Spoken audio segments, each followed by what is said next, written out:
There we go. Okay. Hi, everyone. This is part 2 of the journey. And yesterday I left off where I had been through a period of time that was me just putting my head down and working. And I hit a point where I started feeling a lot of anxiety, which I believe was an invitation for me to deal with the internal storm that had been brewing within me, all of that suppression of emotions, and just it was an invitation. I could no longer bury my emotions, so I was being called to see them and acknowledge them. So I decided to go to my doctor, and I asked for medication, which if you know me, you know that I believe that we have so much power within us and that we can heal a lot of things without creating a dependency on medication. Yes, there's a time and place for medication, but this is my viewpoint. So take it or leave it, but hear me out on my story. So she gave me this medication and asked me to start therapy. And I did. I remember the first time I went in to see my therapist, and she said to me, I had such a wall between us. You know, she told me that she didn't think I was even going to come back. She told me this later on. She said, I didn't even think you were going to come back after the first day. And when I went in, I remember feeling like my therapist was a flake, and I didn't know how she could help me. But I just trusted. I knew that I was at a place where I wanted to heal my anxiety. So I just trusted that I'm going to show up every day. I'm here. I'm going to put forth the effort. And all I know is that I'm ready for a change. So I just trusted every day. And I came back to therapy each week. What ended up happening for me is in the very beginning, I didn't have a lot of memories of my past.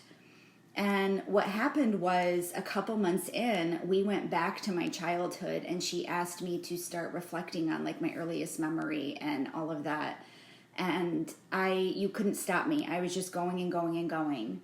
And that showed me the power of our suppression, how much we are really able to suppress our feelings in a way so much so that we believe we don't even have these memories anymore. We don't have, like, it's as if it didn't even happen, or, you know, they're not there.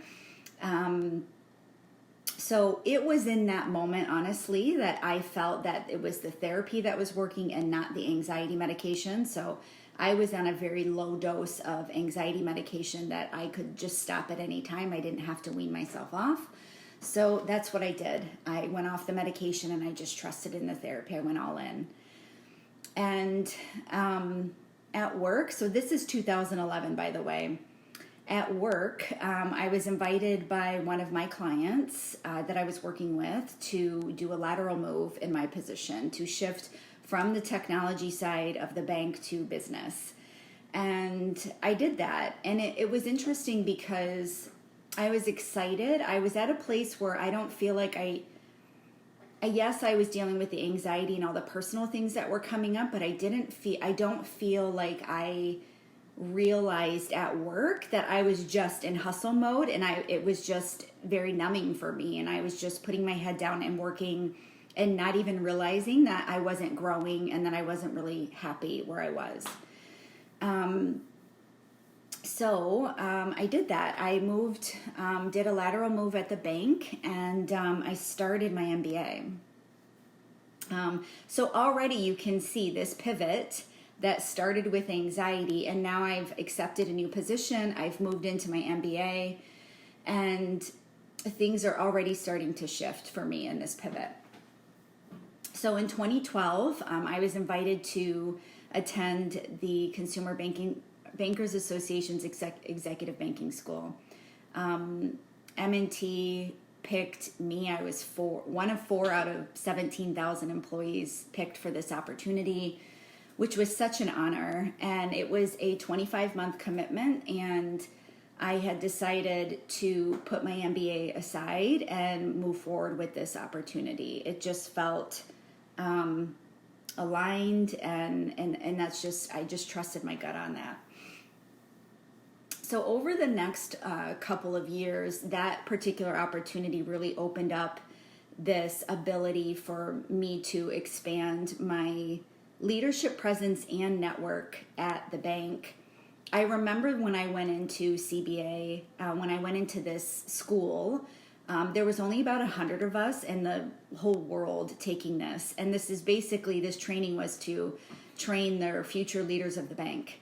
So I remember going in, I was this banking officer, and I'm surrounded by all of these managers and leaders that had hundreds or thousands of people underneath them. And I remember feeling so small. I remember feeling like, who am I to be here? And I was able to shift that. Like at the time, I had this part of me that was like, who am I to be here? And then there was this other part of me that was like, wow, like I'm here so early on in my career, and I should give myself credit for that, you know?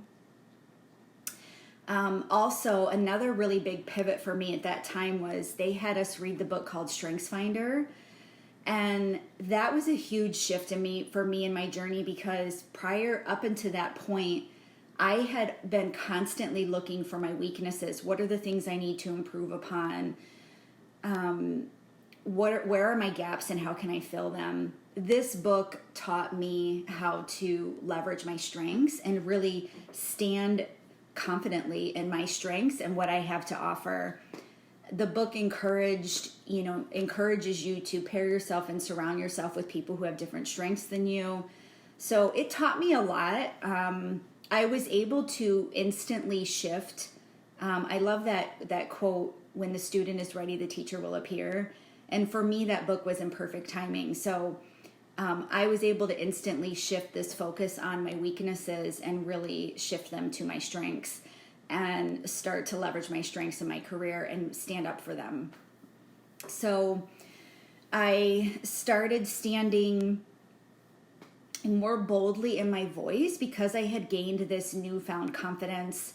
You know, I was in therapy breaking down these layers. I was learning how to stand more taller in my leadership.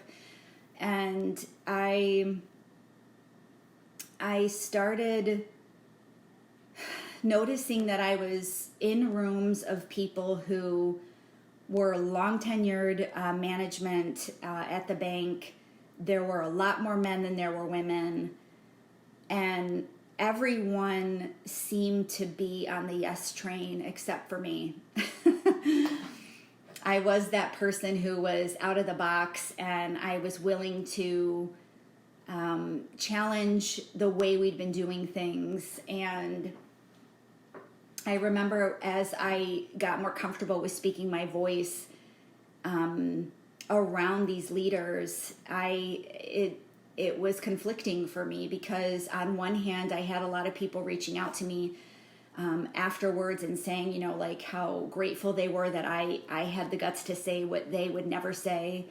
And then also I felt this, you know, this sort of disruptor feeling, you know, that I'm disrupting status quo. I'm challenging these people to think outside of the box, and it didn't feel very accepted, honestly.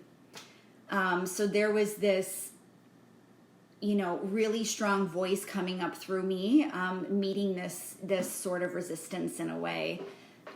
So that was an interesting time for me to really learn how to stand in what I believe in. And I used to tell people that, you know, I was never very political in corporate. So I didn't look at people, you know, whether I was talking to, you know, Bob Wilmers, who was running the bank at the time, rest in peace, Bob.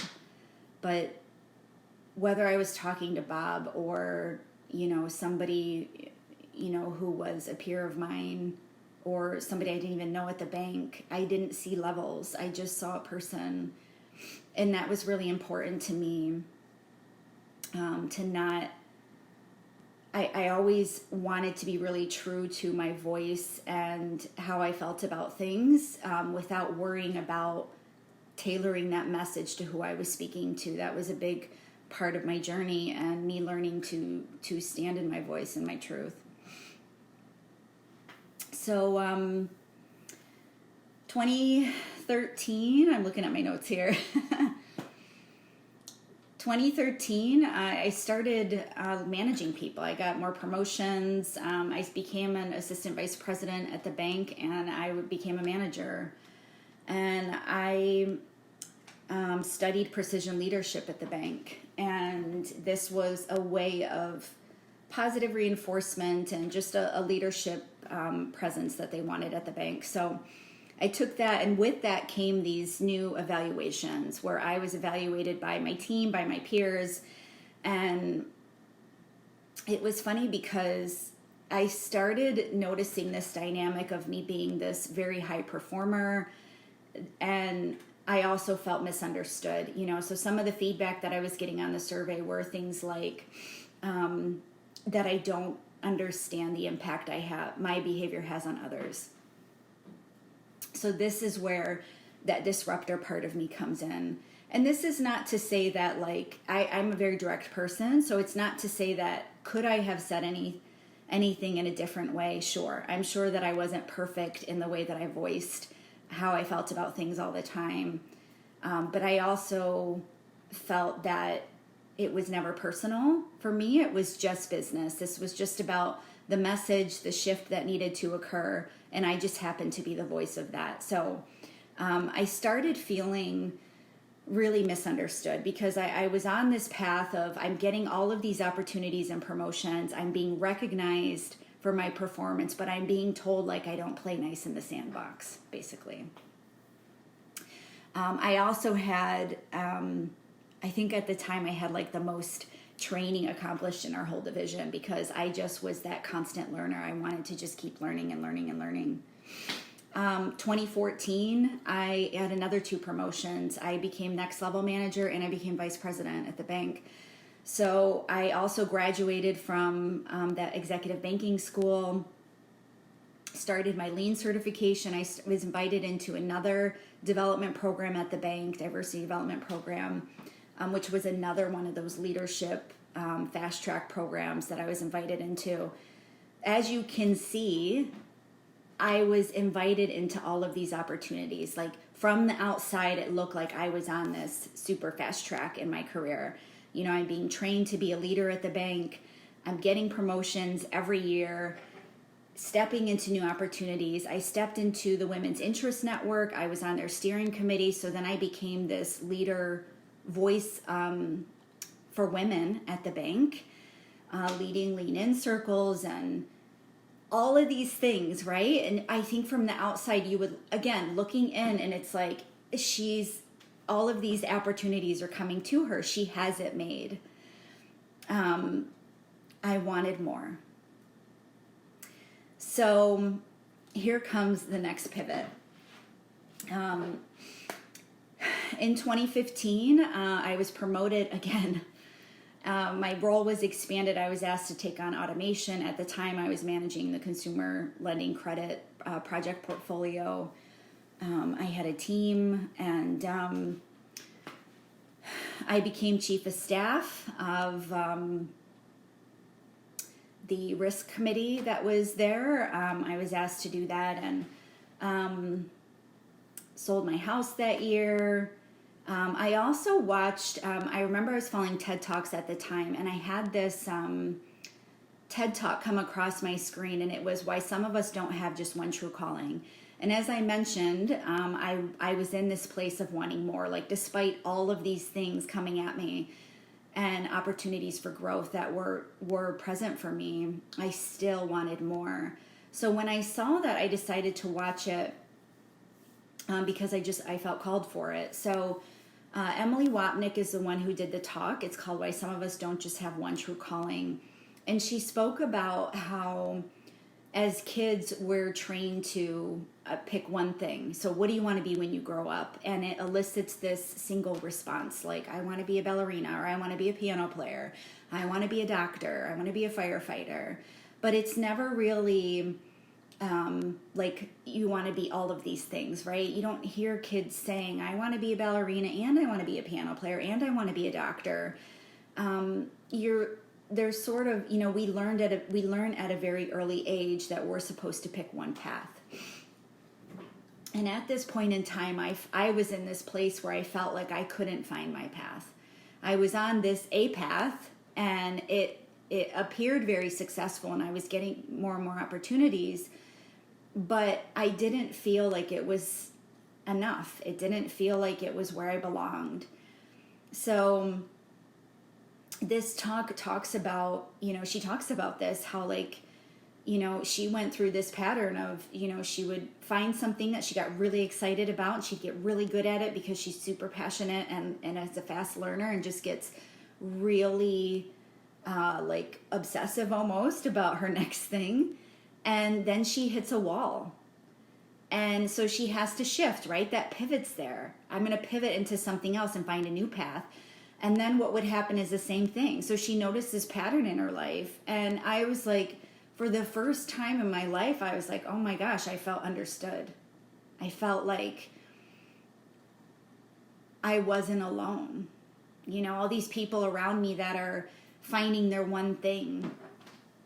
My mom, who was an accountant her whole career, and became a controller, and she rode that path.